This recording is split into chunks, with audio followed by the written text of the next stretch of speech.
Ndoda kutendai zvikuru. Chandinofanira kuziva ndechekuti vanhu vese vakapuwa motikari navamunangagwa kana kuti vakapuwa mota neZANU PF ndii baba Chinugure vari kutaura panapa. Hazvina kusiyana naLobhengura vamaiseka muchitaura munyika yeZimbabwe muchiti Lobhengura akatengesa nyika akapuwa mari. Hazvina kusiyana because nemi wacho matengesa nyika vana veZimbabwe. Matengesa nyika nepamusana pekuda mari. Maiti imimi Lobhengura akatengesa nyika nepamusana pekuda shuga. Imimi wofuti maakuda shuga futi mari yekunotenga shuga. Nekuda kuti masungirwa life neZANU. Saka kusungirwa kwamaitwa life maakuona zvakakodzera kuti mutengese nyika. Ende vazhinji vacho maakusiya mapato ane upenyu, mapato ane chimiro, mapato ane chiumbwa, maakurasa maleaders emapolitical parties ane gwara nenzira. Maakutevera zvimbwa svungata, zvimbwa mupengo, zviri kusiya zvakupaikirai munzira, zviri kusiya zvakunyeberai, zviri kusiya zvakushandisai. End of the end, vangani vachawengerwa chiwenga kumusapota. Dambudziko rinoitika kuvarume ava kana tichikuudza isusu. Vangani vari kugara musango pari zvino nekuda kwekuti vatsigire chiwenga iko zvino kana kuti vakatsigirira chiwenga. Vangani vari mumajeri nekuda kwavachiwenga. Vangani vari mumajeri nekuda kwavageza. Izvozvi vangani vari mumajeri manje. Vana nyoka yamabhunu vari kupi? Vaoreramo izvozvi. Hama dzedu idzi vana Comrade Mapango nana mudhara wangu baba Mudiwa vapinda nokuda kwaana geza. Vanhu tinenge tichifungidzira kuti kana chinhu chikauya chichitaurwa nenzira iyi tinofunga kuti ichi chakanaka, ichi chakanaka. Dai takaunganira chinhu chimwe chete tichiunganira iye Chamisa vacho ngatirwei naye, asi ari munhu wedu, ari baba wedu, ari president wedu, ngatitukane tichirovana zvibhakera tiinaye ari leader wedu. Ndava pamwe pacho paanopera simba unopedzwa nesu vana veZimbabwe, unopedzwa nesu macitizens. Pamwe pacho unoshayiwa simba, unoshayiwa support inomusapota, unoshayiwa support inomutsigira nekuti vanhu taamapere, taakungomhanyira panobuda shuga, panobuda mari. Dai takamira kana kuramba takamira, kana Chamisa asingatauri zvamuri kutaura, yes we are supposed kupopota, ngatipopotei. Kwete kuti kana tapopota zvonzi vana baba Chinugure vakupenga, vakupopota sei, vakutaura Chamisa, saka sei vachiti muopposition. Havasi muopposition nekuti vazotaura kuti Chamisa anyararirei, vazotaura kuti Chamisa ngaataure, Chamisa ngaabudikire, vazotaura kuti Chamisa vanhu vaneta, Chamisa vanhu vari kuzhamba, vanhu vari kuchema, vazotaura kuti Chamisa kune vanhu vakawanda vakafira musangano, kune vanhu vakawanda vakafira imi, kune vanhu vakawanda vakasungirwa imi, kune vanhu vakawanda vakatocherwa imi, kune vanhu vakawanda nanhasi vakatiza nyika nokuda kwavachamisa, nokuda kwepolitical party, nokusapota president, kwete kuti vachamisa vane mhosva, nokudiwa vanhu vaivasapota, nokudiwa kwete kuti vakamanikidza vanhu kuvasapota, nekuvada kana vakafa vacho havana kuita zvokumanikidzwa navachamisa, but it's a sacrifice yokuda vachamisa. It's a sacrifice. Saka kune vanhu vakasacrifice upenyu hwavo kusacrificeira kuchengetedza nekusapota nekutsigira Advocate Nelson Chamisa, vakasvika kufira zita ravachamisa, vakafira musangano wepolitical party opposition. Vamwe vakasacrifice kusungwa kagara majeri kwenguva, vamwe vakaurayi, vamwe vadimburwa maoko, vamwe vakabaya majekisini, vamwe nanhasi tiri musango nokuda kwekusapota opposition. Saka isu kana taakutaura manje kuti president mukanyarara maregerera vanhu, mukanyarara mafuratira vanhu, mukashayiwa action president. Ndava 2023 remember kuti president Advocate Chamisa ndo vakati no tisapinda murodi kana kuita action kana chimwe chinhu, vachifungidzira kuti naiwo SADC ine zvaichaita kana kuti SADC ine zvaichasimudza musoro. SADC yakarasisa tese masupporters political party vachamisa vacho yakati saboteja SADC. Muri kupaona? SADC yakarasa zvinhu zvakawanda. Koita vamwe vanhu vakanga vakavimbisa zvavakavimbisa president Chamisa kuti vachabatsira kuchengetedza maelection, kuchengetedza mavhotsi, vachabatsira kurwira maelection. Vakatorasiswa nevanhu vakawanda, vamwe vekuzanu, vamwe vasiri vekuzanu. But end of the end, vanhu ivavo vakadhamba vaChamisa. But vanhu vakaramba vakamira nemusangano. Nanhasi vanhu vari mumusangano. But 3 years dzakukwana, president vakanyarara. Vanongotaurawo zvavo maactions.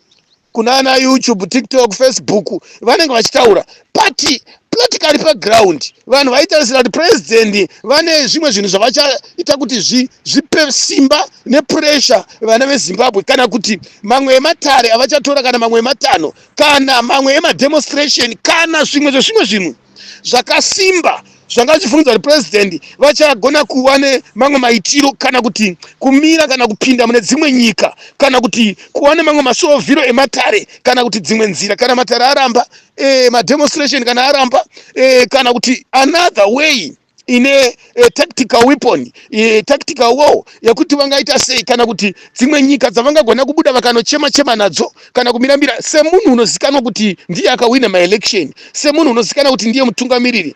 Une maadvantages, une madisadvantages.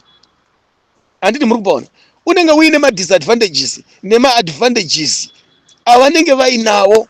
Muri kuzviona ekuti vanenge vaine kumwe kuita kwavanenge vatori nako, kana kuti kumwe kuita kwavanogona kuita semutungamiriri. Saka muchiona vanhu vachingoti Chamisa vanoziva kuti ndiye unogamuchirwa neAmerica, ndiye unogamuchirwa neBritain, ndiye unozikanwa neEuropean Union, ndiye unozikanwa neUnited Nations, ndiye unozikanwa neSADC, ndiye unozikanwa neAfrican Union, ndiye unozikanwa nevana veZimbabwe. Saka vanhu vanenge vachipusha kuti kuda advocate Chamisa, kana iwe zanu mukunzwa achiti Chamisa, vanoziva kuti Chamisa une zita rinozikanwa kudarika Chiwenga, kudarika Geza, kudarika Mnangagwa. Chamisa une zita riri pamberi. Saka kupopota kwatinenge tichiita manje ndekuti ko president vacho zviri kutaurwa izvi kuti president vakazopuhwa mari, president vakazotengwa, president vakazosiya, president vakazodai, president vakasiya.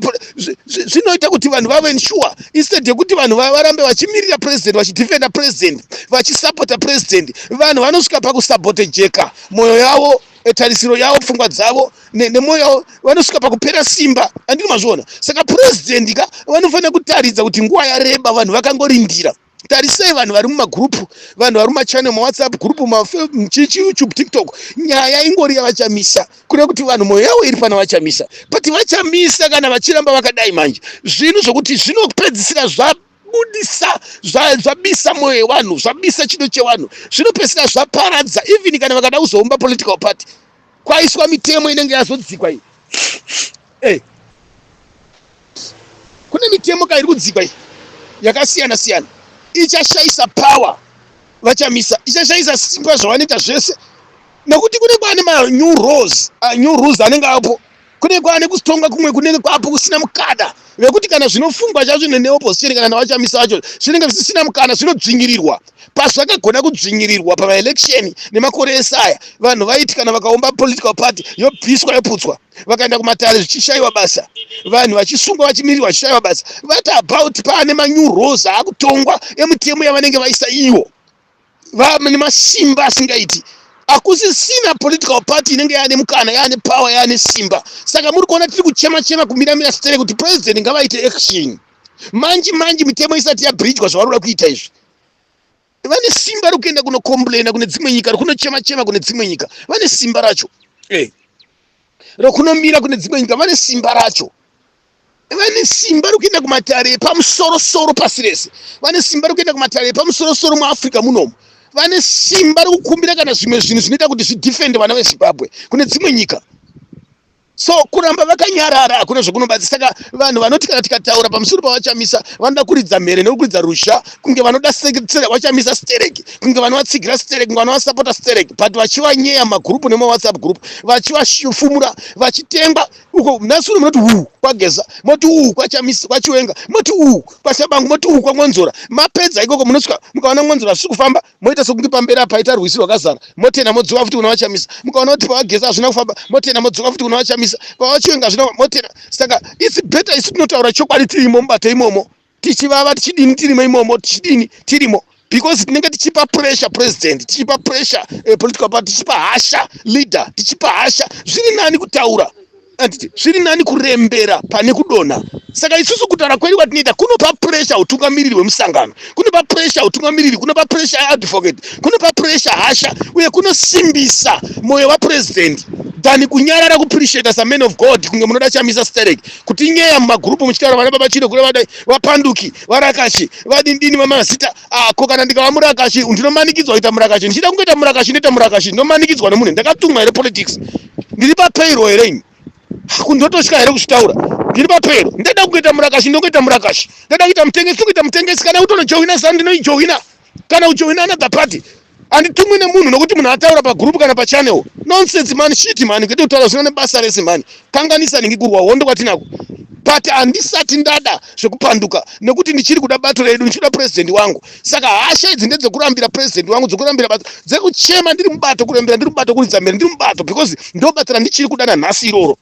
Akusati kwaita bato randingafunga kuti riri nani than Chamisa than political party opposition party. Hakuna bato randingati riri nani. Hapana. Kana kwandikati ndingaenda kunojoina kana kusapota, hapana. Iro ribato irori, but ndochema ndirimo nchipopota ndiri imomo. But tinoda kuti zvinhu zviite zvivhurike. Kune malawyers akawanda, wana Tabani Mpofu, wana advocate, wana nema leaders, wana Ndera Timba, wana advocate Fadzai Mahere, wana nema lawyers akawanda musangano. Vaite zvimwe zvinhu chimbi zvinhu zvigadzirisika apa. Nyika haina kumira zvakanaka, nyika iri under attack. Nyika iri under colonization, yakakolonizwa nana idzi nembavha idzi. Saka tine vatungamiriri, tine vanhu vakasvinwa, tine maleaders, tinopa pressure iwo nokuti ndo vari mberi kwedu, ndo vanotumika, ndo vane simba. Aikona kuti kana tataura kuti ngavhure political party yake, ngavhure bato rake, kana Chamisa wacho nderake here kana ndere vanhu, nderake here kana ndere vanhu. It's not a business political party inonzi ngavhure rake. Tiri tinotofamba tine vanhu, hakuna munhu ungaita political party yake akaita zvanda, ndikaita political party yangu ndakuita zvandoda nayo, kana business ka. So nyaya iripo ndekuti party ndeye vanhu, party ngatiregei kuvhara vanhu miromo nokuda kwokuti vazhinji tikutera kudya. Iko zvinezi madhambu kana Geza manje maakutanga kumira manje, mamira manje service vazara parwisi, madhambu kana Chiwenga manje taigara tichitaura Chiwenga uya hapana chinobuda apa, baba chinokure, baba chinokure, baba chino Geza uya, baba chinokure, nasu unobweshe zi naGeza wacho zi, Chiwenga wacho zi, no action. Mochita option ipi? Maakutotanga kutaza kuti Chamisa uya, Chamisa taikutsurai. Ndinokutendai masvita baba wachino kure maita basa.